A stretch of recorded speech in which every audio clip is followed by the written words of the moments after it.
Today, I'd like to offer words of tribute to my departing colleague, Senator Tom Coburn, whose service exemplifies standards of purposefulness, integrity, and decency to which we should all aspire, and whose example ought to inspire the service of new and returning senators alike. I'm going to miss an awful lot our colleague from Oklahoma.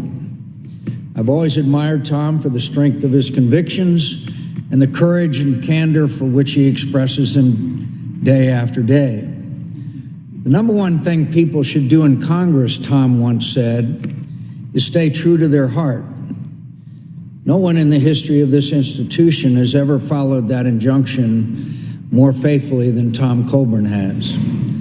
Tom Coburn has an unshakable faith in the goodness of America, and he has worked diligently with others when he could, and alone if necessary, to make sure government respects the people we serve, respects their hopes and aspirations, their concerns and sacrifices. He's never forgotten he's the people's servant first and last, and they've never had a more genuine and determined champion. I think he has often acted as the conscience of the Senate. He can be unmovable on matters of principle when to do otherwise would harm or do no good for the country. Tom Coburn is sometimes called Dr. No, affectionately most, if not all the time. He's held up more legislation that he thought ill-served the public interest than any other member of this body. He even placed a hold on one of his own bills that he thought no longer met his high standard of accountability after it was reported out of committee. I don't think the American taxpayer has ever had a greater defender than Tom Coburn. I like to think I've taken a few principled stands when the situation has warranted it, and I made myself an occasional nuisance in service to what I thought was a good cause. But I've never been so conscientious that I felt obliged to defeat my own legislation. That's a pretty high standard of personal responsibility to meet, and a character test of the first order. I'm not sure many of us would pass it. I wouldn't. But then, as all his colleagues could attest, Tom Coburn is a person of the very highest character. He possesses the highest virtues: courage, humility, compassion, in abundance.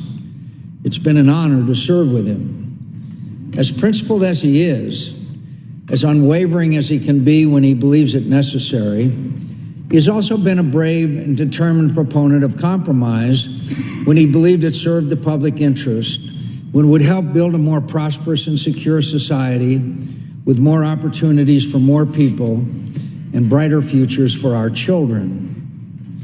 We always have detractors. Comes with the job. Whether Tom was standing on principle or seeking a principled compromise, he stood up to criticism. He stood up to pressure. He stood up to threats and insults and whatever negative personal consequences he might suffer. He stood up to whatever came his way to do what was right for his country. He stood up for the American people, no matter how difficult it was. What better can you say about a public servant? We worked together on a lot of things. We fought together to end earmarks and opposed other forms of wasteful spending. We worked together on oversight projects for the stimulus bill and highway trust fund spending. We also fought for a long time to let veterans decide where they could best receive health care. We made good progress on some issues and not enough on others.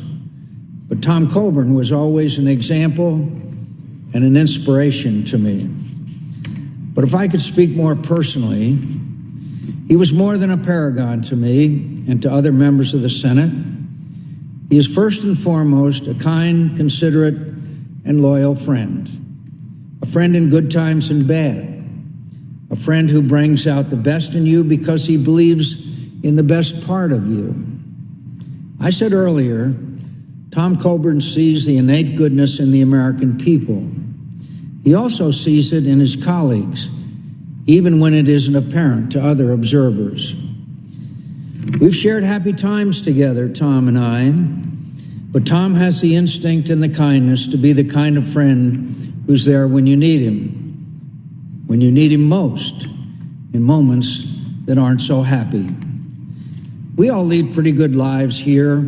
We get the chance to serve the greatest country in the world, and on occasion to make history.